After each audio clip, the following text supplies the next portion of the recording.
Bon, on y va. Donc ça y est, hein.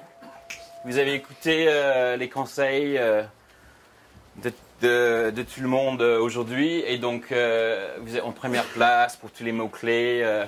Vous avez un trafic de malades. C'est super. Mais vous ne gagnez pas d'argent. Ou pas assez. Donc, c'est-à-dire que vous avez un problème de conversion sur le site. OK?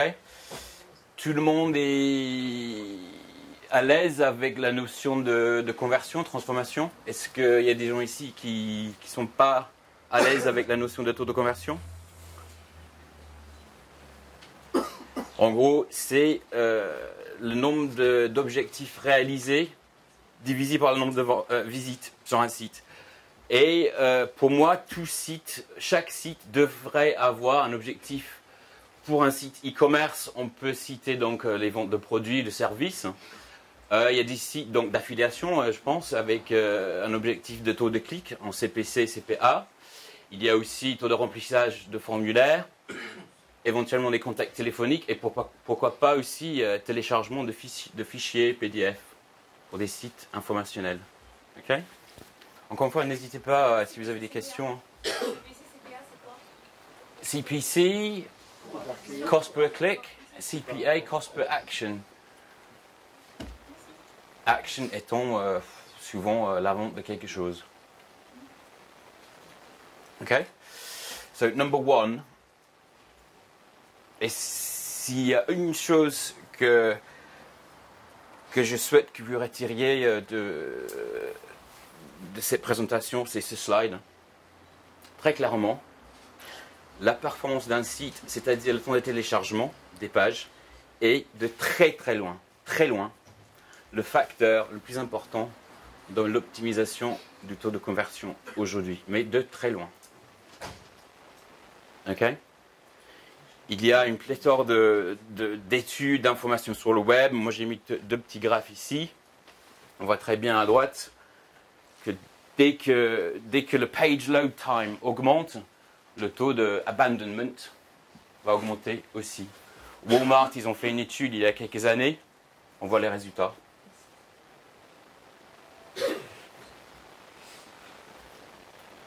Et vous allez me dire, ouais, mais aujourd'hui, tout le monde a du 4G. Laurent, même en Andorre, il a du 100 megabytes per second avec fibre optique. C'est pas le problème. Aujourd'hui, avec les connexions plus rapides, la seuil d'attente est encore réduite en fait.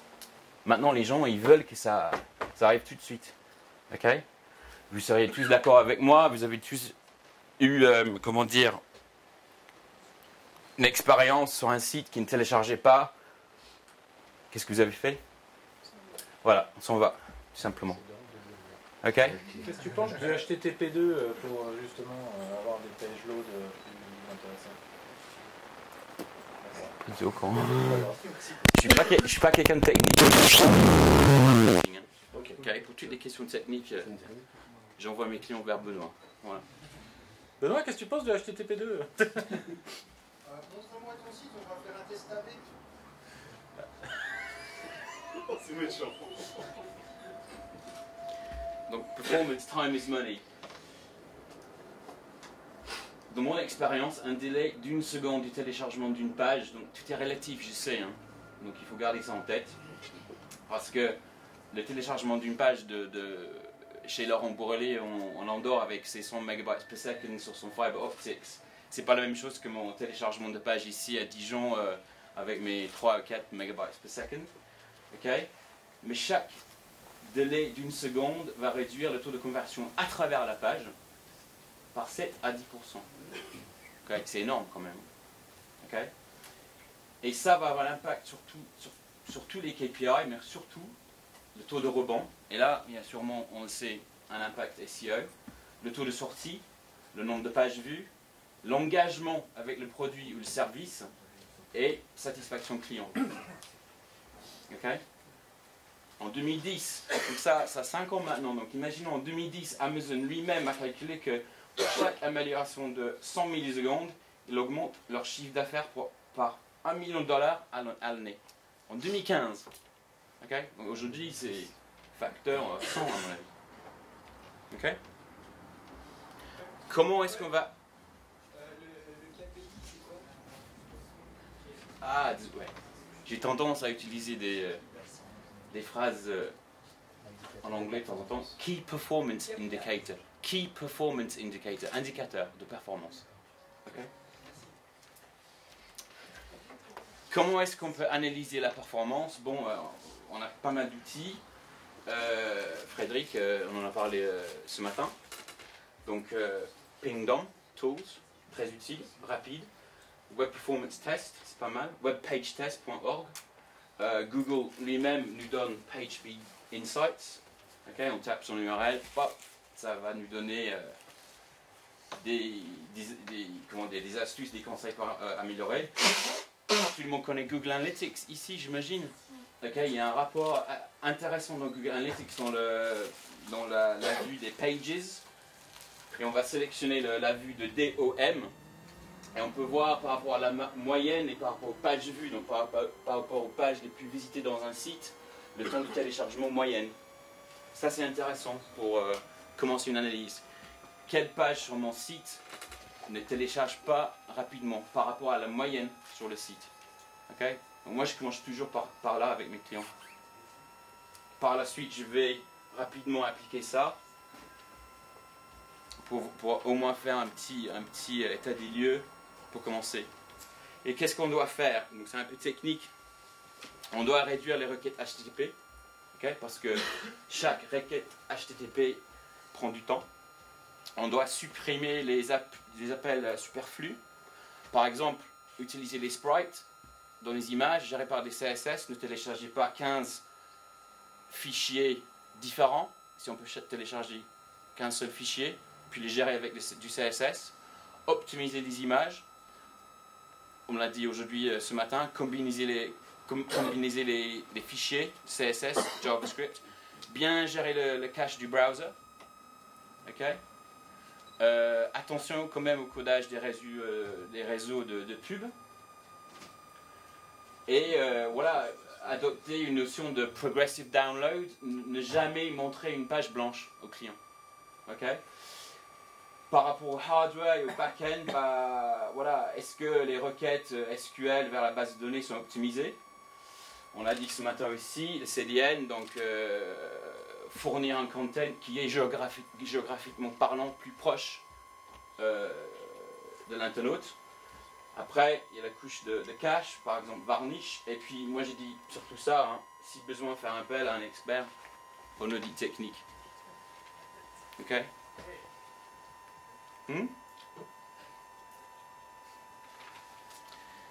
C'est number one, performance, de très loin le plus important, à mon avis. Ok? Number two. Quel est le délai aujourd'hui dans la d'habitude? C'est-à-dire une seconde et demie? C'est-à-dire quel est le délai, le timing optimal? Bah, le problème avec ces questions, c'est que tout est relatif. C'est pas la même chose à Paris qui c'est à Dijon. Ça dépend de la qualité de la connexion. Okay? Une page web va télécharger plus lentement ici. De l'utilisateur. Il parle du seuil de tolérance utilisateur en fait. 3-4 secondes, je dirais, avant de voir quelque chose. Okay? Ça peut dire beaucoup ça? C'est 3-4 secondes, bah, si possible plus vite. Le plus vite possible, évidemment. 3-4 secondes à peu près.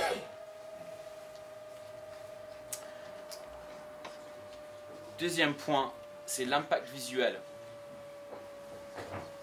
Okay? Selon une étude de Google en 2013, l'internaute va faire son avis de votre site en seulement 50 millisecondes. Okay?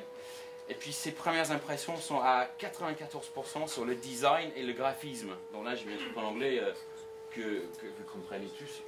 Images speak louder than words. Okay? Donc l'impact visuel d'un site, très important. C'est-à-dire que la UI, donc le design, la qualité graphique du site devient le facteur clé pour la réussite aujourd'hui. Okay? C'est quoi exactement l'impact visuel? C'est l'effet wow. Okay? C'est l'effet pour engager l'internaute et pour qu'il se dise bah, je veux ça. Bah, putain, wow. Okay? Ça c'est super important. Des images grandes et puissantes. Okay? Il faut être capable de montrer son produit ou son service dans un contexte qui répond à un besoin identifier, créer donc l'empathie chez l'internaute. Et puis aussi humaniser. Humaniser, donc c'est pas un gars sur cet exemple-là qui est un site qui fait des livres photos américains. Voilà, il met des photos des gens. Ça nous attire. Ok. Et ce site-là, bah, à mon avis, vous connaissez tous, voyageprivé.com. Voilà, vous allez sur voyageprivé.com, que ce soit sur mobile ou sur desktop, et paf, waouh! Ça veut dire que moi, j'ai envie d'être là. J'ai envie d'être là. Ok? Et moi, j'ai travaillé avec eux et je sais que ce formulaire, il convertit plutôt pas mal. Ok? Ça, c'est un exemple que j'ai trouvé. Bon, c'est bizarre parce qu'en fait, ce site-là, il rank mieux que ce site-là. Mais où est-ce que vous allez acheter vos vacances en Grèce? C'est surtout pas sur ce site-là. Pourquoi pas? Mais il existe toujours ce site-là. Il y a des gens qui n'ont pas compris. Ok?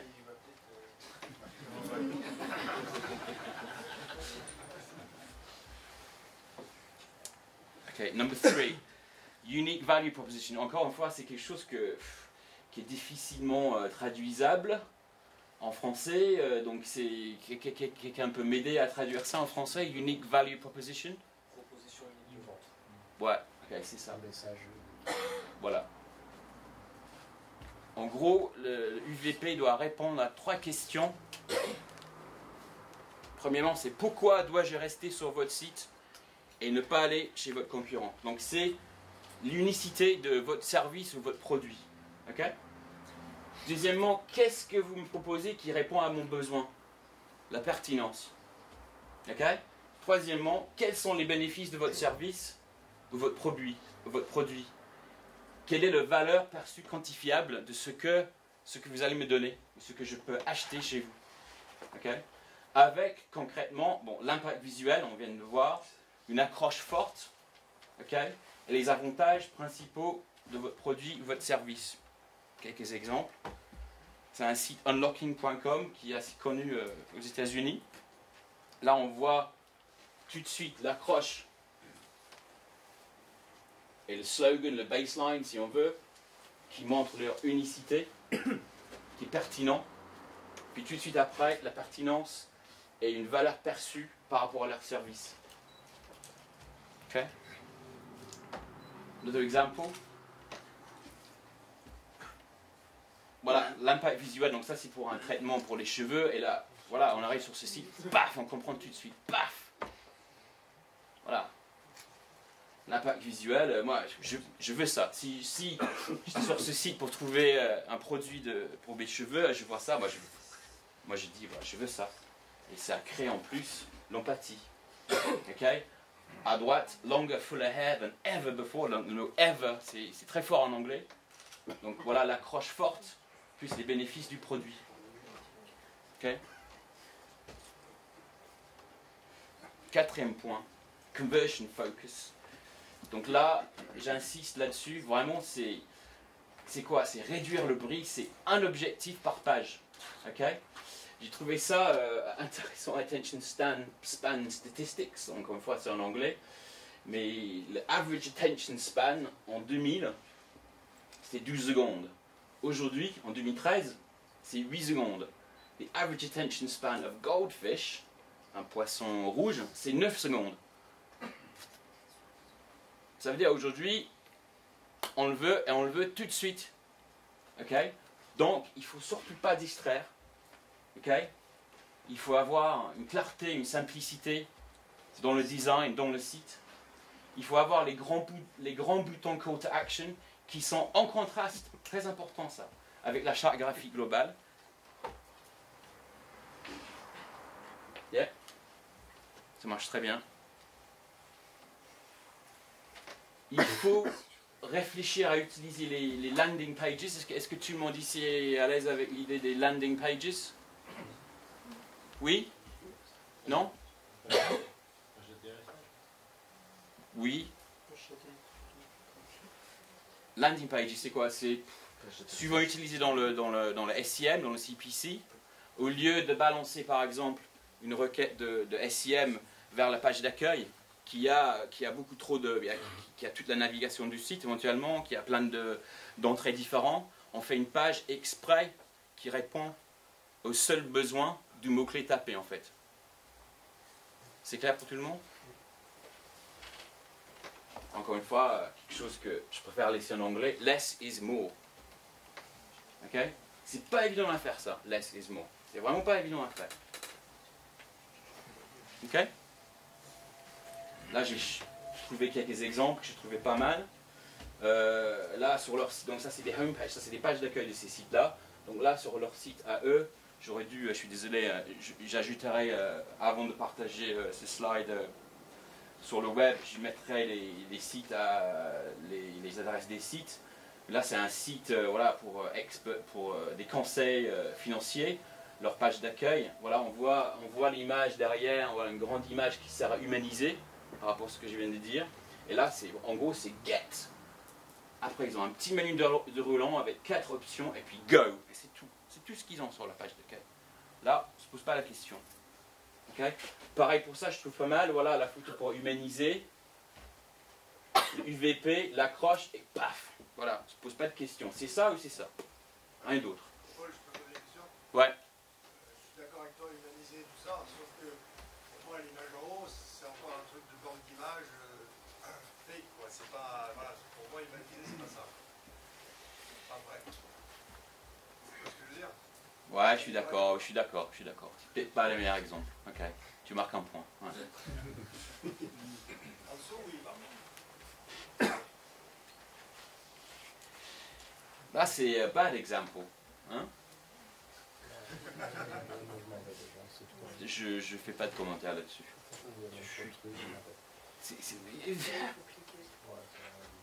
En plus, c'est optional information. Ça veut dire quoi, optional information? Je dois remplir ou pas? J'en sais rien. C'est quoi l'objectif? C'est ça, c'est que ça. C'est que ça. Donc, il faut enlever tout ça, et tu mets ça là, et paf. Ok? Trop de bruit. Ok? Number 5, confiance. Pas évident. La confiance est une émotion humaine profonde. Plus vos utilisateurs auront confiance en votre site internet, plus ils seront susceptibles de s'y convertir. Mais c'est une notion subjective. Il faut donc respecter les best practices qui sont déjà établies depuis 15-20 ans sur le web. Okay? Concrètement, c'est quoi? C'est les éléments de rassurance. Surtout si vous avez un site e-commerce au niveau du panier ou du checkout. C'est quoi? C'est les garanties sur le service, donc livraison gratuite, retour offert, le paiement sécurisé, les moyens de paiement dispo. Deuxièmement, montrer qui vous êtes. C'est très important pour les gens de savoir que derrière un site web, il y a des vrais gens, quoi. Donc, montrer qui vous êtes. Ça c'est un exemple du site, qui vend des baskets, là, aux États-Unis, très connu, qui appartient à Amazon maintenant. Zappos, c'est ça, Zappos. Zappos qui met beaucoup en avant leur côté équipe, team, voilà, très important. Les témoignages aussi, très important. Il faut que ça soit crédible aussi en même temps. Ratings, donc à droite, c'est à faire, mais attention, parce que voilà, trop de ratings, 5 étoiles, c'est pas croyable. Alors que trop de ratings à 2 étoiles, voilà, ça ne crédibilise pas non plus le produit. Et aussi, pas une seule faute grammatique. Ok? Pas de bugs. Pas de bugs. Et puis une qualité graphique professionnelle. Surtout le logo. Le logo est très important. Ok? Voilà un bon exemple d'un site d'hébergement américain que j'utilise souvent. Ça, c'est leur footer en fait sur leur site, mais il est propre. Pour mettre en avant les récompenses. Si besoin, les rendre cliquables afin que l'internaute puisse aller voir vraiment que vous avez vraiment gagné ces prix-là. Encore une fois, je rassure via un rappel succinct de mon UVP. Très bien fait. Why choose us? Et puis à droite, garantie du service. Voilà. Number 6. gérer les attentes. Donc, l'internaute ne peut pas vous parler en direct. Mais vous devriez essayer de lui parler, entre guillemets, en l'accompagnant lors de son parcours. Il faut être capable d'anticiper ses besoins et il faut être capable de fournir un contenu adapté à chaque étape. Qu'est-ce que ça veut dire concrètement? Ça veut dire fournir un feedback sur ce qui se passe, ne jamais laisser un écran blanc. Donc là, un exemple concret, c'est une espèce de gif animé de download. Okay? Je le vois, j'essaie qu'il y ait un truc qui se passe, je ne vais pas attendre. Okay? Vous connaissez tous ça à mon avis. Les barres de progression, très important psychologiquement, même si Amazon SE1 suffit pas, ils disent qu'il y a 5 étapes, il y en a peut-être 7 ou 8, mais psychologiquement je vois ça et je me dis, ok, je suis pas loin de l'achat. Okay? Donc les barres de progression, très important. En haut à droite, il faut accompagner même dans les erreurs. Donc combien de fois je vois des clients avec des formulaires qui gèrent super mal les erreurs. Gestion des erreurs des formulaires, c'est très très important. Okay? Ne mettez pas des trucs en rouge. Email adresse pas valide. Non, il faut vraiment essayer de parler, d'accompagner.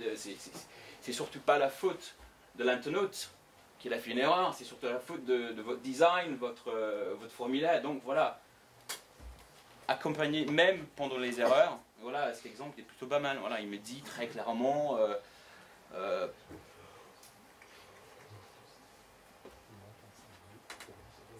Et puis en bas à droite, ça c'est pas mal ce qu'ils font en Groupon.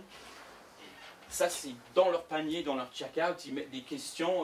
Voilà, qu'est-ce qui se passe? Que se passe-t-il après mon achat? Et on clique dessus, ça s'ouvre et on voit quelques phrases qui vont vraiment me. Si au moment de l'achat, j'ai des doutes, normalement je trouve toutes les réponses là. Okay. Ça c'est bien fait ça.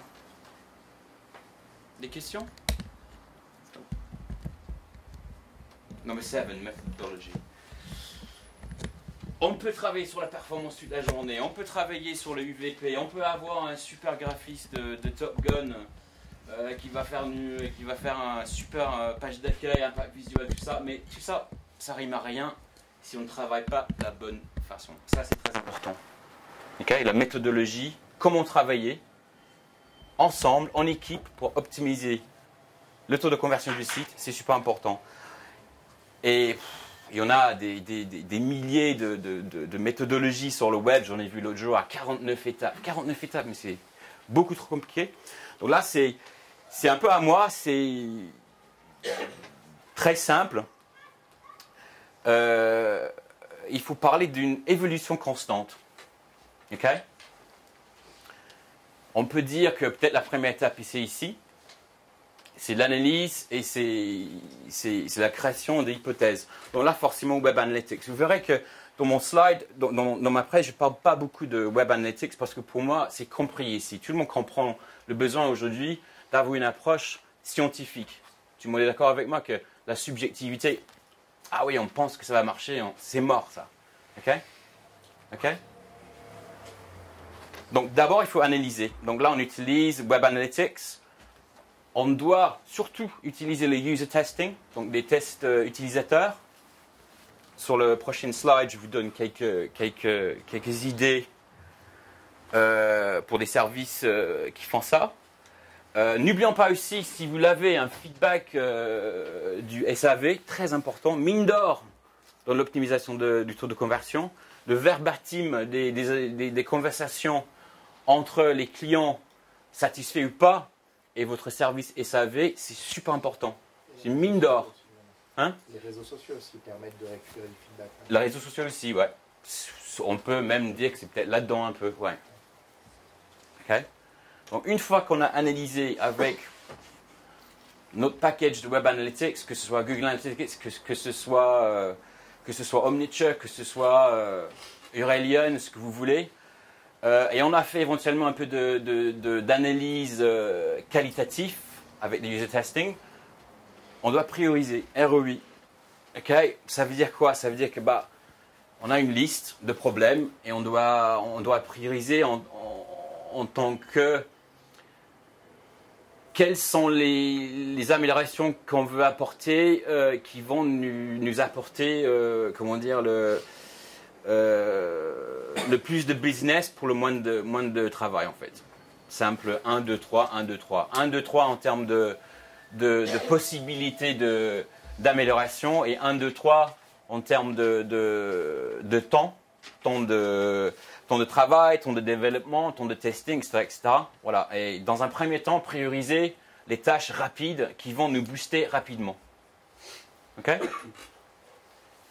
Après, on passe au prototypage, mais on peut sauter ça. Ça dépend de la taille du site. Si on a un petit site, rien ne nous empêche de en faire l'analyse, on a identifié les problèmes, on peut passer tout de suite au testing avec un outil d'A/B testing. Mais bon, dans la plupart des sites, il faut passer par une étape de prototypage. Donc ça, c'est des wireframes. Et puis les maquettes, Photoshop, les maquettes, JPEG, voilà. Ces maquettes-là, pourquoi pas, on peut les tester aussi avec les utilisateurs. OK? Donc une fois qu'on a fait notre analyse, on a amélioré ce qui ne va pas, bon, on passe au testing. Et donc là, tout le monde ici est bien à l'aise avec la notion de A/B testing, oui? Testing, test AB? Oui, j'ai pas besoin d'expliquer ça? OK. Donc on lance notre amélioration avec un outil de A/B testing. Et en plus, on devrait faire du user testing, test utilisateur. Parce que le Web Analytics, avec le Web Analytics, on est capable de savoir ce qui se passe sur le site. Quantitativement. Mais on ne sait pas pourquoi. Okay? Donc c'est pour ça que le user testing, moi j'insiste lourdement là-dessus, le user testing, c'est très important parce que ça nous permet de savoir pourquoi. Okay? Donc on a fait notre testing, que ce soit en AB pendant quelques jours, et on sait que la version B, il va convertir mieux que la version A à 17%. Allez, qu'est-ce qui fonctionne? C'est la version B. Allez, on déploie la version B, on déploie la version gagnante, et puis on rince et on répète. Encore une fois, cette étape-là n'est pas obligée pour tous les sites. Avec les outils d'A/B testing aujourd'hui, on peut sauter directement cette étape-là, et avec les outils d'A/B testing, tester carrément en live les améliorations. Ça veut dire que les outils d'A/B testing, on peut avoir une analyse à 9h le matin, et à 9h30, on a un test en cours sur le site. Okay? On peut aller rapidement. Okay? Donc, juste quelques points pour soutenir cette idée de méthodologie. Donc, moi, je dis no bullshit. Okay? No bullshit. Il faut savoir appliquer le 80-20. Okay? Il ne faut surtout pas se perdre dans les détails. Il faut rester agile. Ça veut dire qu'on y va. C'est bon, on analyse et on y va. Okay? On ne va pas parler 3 semaines de la couleur d'un bouton. On y va, on teste. OK? Commencez avec un produit qui est good enough, qui tient la route, à peu près. Et puis, améliorez régulièrement derrière. N'essayez pas de déployer la perfection. Ça n'existe pas. Ça va vous prendre beaucoup trop de temps. OK? Et puis, surtout, testez avec les bons outils. En gros, ça, je dis évolution constante, mais ça pourrait être aussi toujours tester. OK?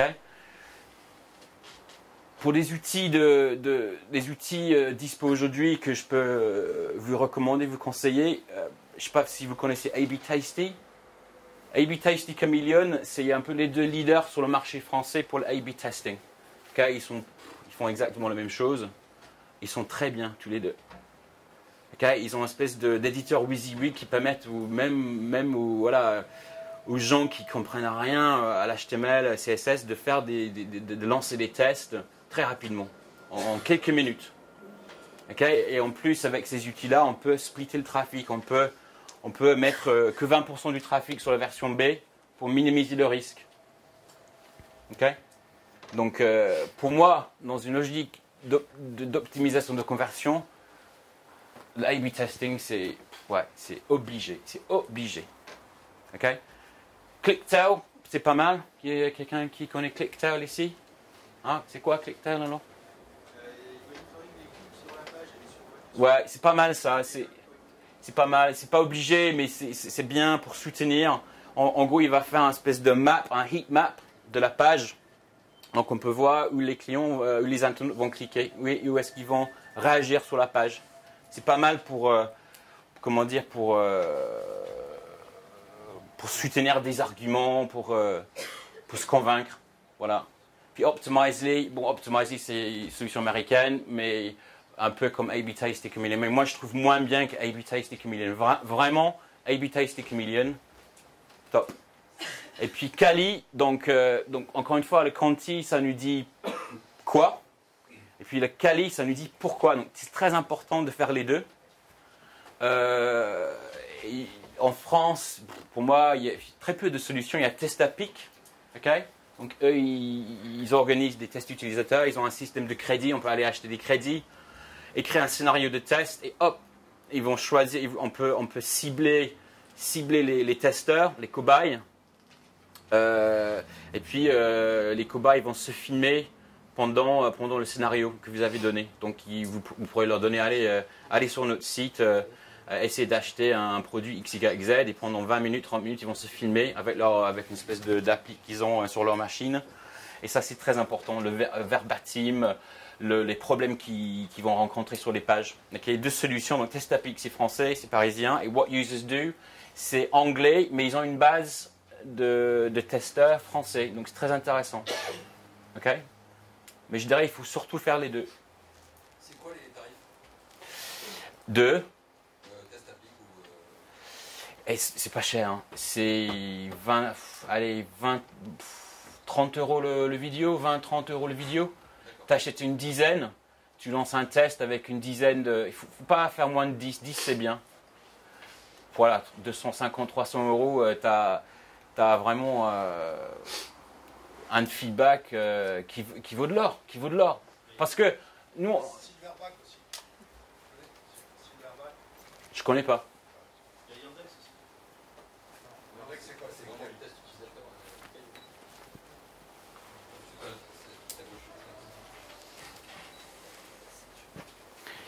Et puis, voilà, encore une fois, ça rejoint un peu le no bullshit, quick analytics. Yeah? Combien de fois j'ai vu des clients qui ont des traffic managers et des website analysts et passent toutes les journées à chier des stats et à faire des Excel. Pourquoi? Pour rien, parce que derrière, ça ne suit pas. Parce que la priorisation chez l'équipe de développement, c'est booké pendant 6 mois. C'est n'importe quoi. Donc pour moi, quick analytics. On y va, 5 minutes, on voit ce qui se passe. Voilà. On essaie de trouver ce qui ne va pas, on fait notre hypothèse et on y va. Et on y va. Ok? Ne passez pas trop de temps dans l'analytics. Ça rime à rien. Surtout si derrière, voilà, vous n'avez pas la capacité de réagir.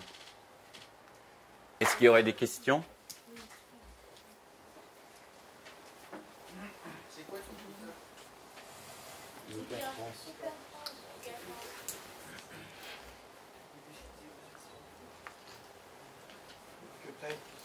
C'était pas une blague, hein? Ah. Ouais, mais.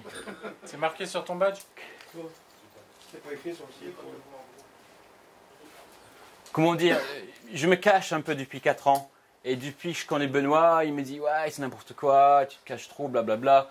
Donc en fait, depuis peu de temps, j'ai commencé à faire du personal branding. Et bon, c'est sûrement la raison pour laquelle je suis là aujourd'hui, à vous présenter ça. Donc voilà, je viens de commencer sur Twitter, je viens de commencer à un peu parler de moi et tout ça. Dans ton expérience, quelles ont été les plus petites modifications qui ont eu les plus grands effets parmi tous les trucs que tu as fait? Tu vois, où par exemple, tu as fait un petit changement et ça a eu Ah, Je me rappelle, tu parlais d'avoir enlevé le carrousel sur un site. ah oui. Ah ouais, j'allais mettre ça, mais avec 1 heure, je me suis dit, bah, ouais, donc vous connaissez tous les carousels, les sliders. Ça ne marche pas. Ça ne marche pas. Ok? Pourquoi? Parce que le temps que ça télécharge, première image, l'internaute il s'est cassé déjà. Okay? Il y en a peut-être 3, 4, 5 slides. Donc le deuxième, il n'est jamais vu de toute façon, le troisième encore moins. Okay? Voilà, donc avec un client, on a fait un A/B test. Un client très connu dans l'e-tourisme qui avait un slider justement avec 3 slides. J'ai vu tout de suite que c'est le deuxième et le troisième ne cliquaient pas du tout. Donc pourquoi vous avez ces slides-là, ça rime rien. En plus, ça ajoute beaucoup de poids à votre page d'accueil. Hein? Hein? 3 images slider à 400K, ça fait quoi? 1 méga. Donc qu'est-ce qu'on a fait? On a mis 3 images fixes à 100K chacune. On a coupé en deux le poids de la page d'accueil. On a mis les trois images carousel en fixe. OK? Donc ça, comme ça, tous les trois visibles dès téléchargements de la page d'accueil. Et en plus, la page d'accueil se téléchargeait beaucoup plus rapidement parce qu'il y avait beaucoup moins de poids. Plus 400% de clics. 400%. Plus 400%. Donc les sliders, s'il y en a ici qui ont des sliders sur leur site, enlevez tout de suite. Enlevez tout de suite. Optimiser les photos. Ouais, aussi, mais ça suffit pas des photos. Optimiser les images qui sont dessus, s'il y en a plein, ils savent pas mettre des images, ils mettent des images, elles font 1 méga et quelques chaque image. Moi je comprends pas, elles font 18 mégapixels, ça marche hein. En local en plus. Ça, c'est parce que souvent, les gens qui font ça, les designers, les intégrateurs qui font ça, ils sont dans un bureau avec une connexion ultra rapide. Donc, hop, ah bah c'est cool, bah, ils ne voient même pas de latence dans le téléchargement, sauf que 99% de la population de la France n'est pas sur fibre optique. Voilà.